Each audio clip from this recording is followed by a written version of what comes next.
Welcome back to AM 590, 99.7 FM, and everywhere at newsradioklbj.com. Let's give them the business.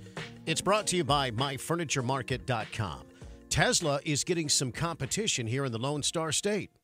The list goes on of companies relocating from California and coming to the best place for business in the country, Texas. Another electric car company called Canoo is moving their headquarters to the Lone Star State. Glenn Hammer with the Texas Association of Business says they always cheer when a company picks us over California. But when it's a technology company, when you take a look at where the economy is going, it's a good time to celebrate. He says this cements the state's reputation as a high-tech leader. Canoo, which is moving to the Dallas area, already has a deal with Walmart, and they recently inked a contract with the post office to create high-tech mail trucks.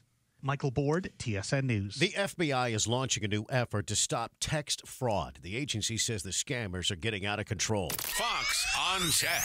The FBI's goal is to help people resist the urge to respond quickly to scammers. The new effort is called the Take a Beat campaign. FBI statistics show Americans have already lost $1.6 billion from January to May of this year. That's nearly $300 million more than the same time last year. Some popular scams rely on text messages. Spokesperson from Better Business Bureau Melanie McGovern says while text scams aren't new, they're one of the most popular scam methods. Scammers' messages are getting savvier, which is why it's so important to slow down. A lot of people act upon fear. They're worried about either their safety, their money. If they claim that there's fraud going on, they're worried about their accounts. So absolutely, they're going to act. To prevent fraud, FBI says you should search online for the sender's email or number to see if it's legitimate and contact your bank right away so they can block suspicious activity. With Fox on Tech, Kennedy Hayes, Fox News. Among the 50 bills passed by the Texas legislature during the special session is one known as the SCOPE Act, Securing Children Online Through Parental Empowerment. It's one of the new laws that took effect just this past weekend. It's House Bill 18, which requires social media companies to make sure anyone opening an account is 18 or older. A parent or guardian has to provide consent for a minor to sign up for any social media account.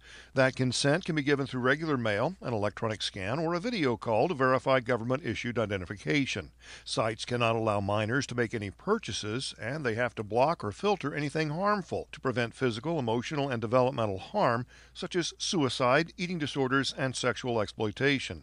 Violations can result in a penalty of $10,000. That's newsman Mark Lambert reporting. More schools are looking to put their foot down when it comes to cell phones on campus. We all know teenagers who are glued to their cell phones, always scrolling, texting, and snapping. But with more data out there showing the dangers of social media, coupled with lower test scores nationwide since pandemic lockdowns, more schools are saying enough is enough.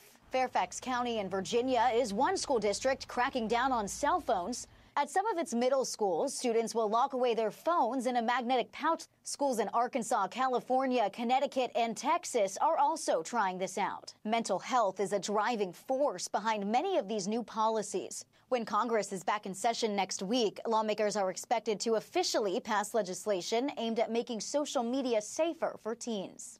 In Washington, Rebecca Castor, Fox News. A legal battle is brewing between the state of Texas and financial institutions that adopt climate policies. A new Texas law blacklists those banks from doing business in the Lone Star State. The American Sustainable Business Coalition firing the first shot at a Texas law blocking state agencies from doing business with firms that boycott energy companies or adopt climate policies. It filed a lawsuit in Austin to stop the Republican-passed law that Texas Governor Greg Abbott signed in 2021. If you are a financial business that are going to divest from investing in the oil and gas industry, then the state is going to divest in that financial institution. The suit claims the law is discriminatory and denies companies due process. That is newsman Chris Fox reporting from the state capitol. Now stay with us, traffic and your forecast.